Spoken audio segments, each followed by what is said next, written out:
Political সায়েন্সের 2025-এ new syllabus অনুযায়ী class 12-এর third সেমিস্টারের বেশ কিছু এমসিকিউ দিচ্ছি।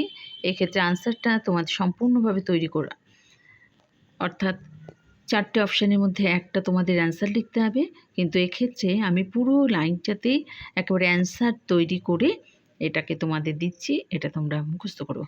এগুলো মক টেস্ট হিসাবে এটাকে দিয়েছি। প্রথম প্রশ্ন দিয়েছি ঠান্ডা লড়াই হলো গরম শান্তি, এই উক্তিটি করেছেন বার্নেট।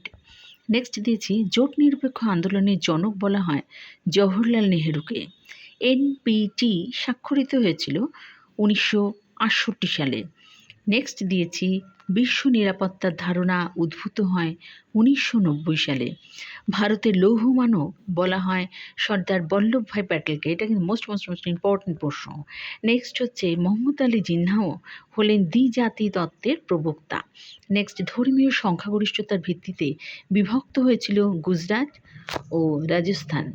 নেক্সট হরিয়ানা ও হিমাচল প্রদেশ পৃথক হয়েছিল পাঞ্জাব থেকে।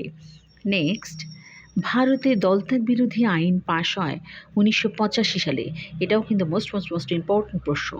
নেক্সট ভারত সর্বপ্রথম পারমাণবিক বিস্ফোরণ ঘটায় 1974 সালে। নেক্সট শ্রীলঙ্কায় ভারত শান্তিবাহিনী পাঠায় 1987 সালে। নেক্সট শান্তির জন্য মিলিত হওয়ার প্রস্তাব গৃহীত হয়েছিল 1950 সালে। নেক্সট সম্মিলিত জাতিপুঞ্জের প্রথম মহাসচিব হলেন ট্রিগভিলি। মোস্ট ইম্পর্টেন্ট প্রশ্ন।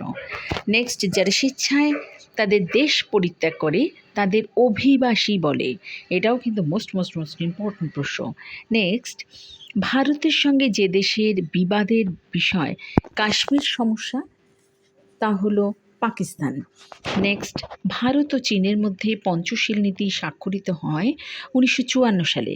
নেক্সট সদ্যজাত সোভিয়েত ইউনিয়নকে আঁতুড় ঘরে ধ্বংস করার কথা বলেছিলেন উইনস্টন চার্চিল। নেক্সট সোভিয়েত ইউনিয়নের পতনের ফলে ঠান্ডা যুদ্ধের অবসান হয়। নেক্সট ভারতীয় রাজনৈতিক ব্যবস্থায় রয়েছে বহুদল, অর্থাৎ বহুদলীয় ব্যবস্থা। নেক্সট একটা জাতীয় দল হলো কংগ্রেস। ভাষার ভিত্তিতে রাজ্য পুনর্গঠন আইন পাশ হয় 1956 সালে। নেক্সট পাকিস্তান এবং ভারতের মধ্যে কার্গিলের যুদ্ধ হয়েছিল 1999 সালে। লাস্টলি দিয়েছি তোমাদের জোট নিরপেক্ষ আন্দোলনের প্রথম শীর্ষ সম্মেলন অনুষ্ঠিত হয়েছিল বেলগ্রেডে। তো এই প্রশ্নগুলো মক টেস্ট হিসেবে দিয়েছি। তো এক্ষেত্রে অ্যান্সারগুলো সম্পূর্ণটাই আমার তৈরি করা, এগুলোকে তোমরা পড়বে। এখন থেকে পরপর এই মক টেস্ট হিসাবে তোমাদের বেশ কিছু প্রশ্ন এবং অ্যান্সার দেবো, এগুলোকে তোমরা থার্ড সেমিস্টারের ক্ষেত্রে পড়বে। তো এটা পলিটিক্যাল সায়েন্সের থার্ড সেমিস্টারের 2025-এর ক্লাস 12-এর বেশ কিছু প্রশ্ন এবং উত্তর।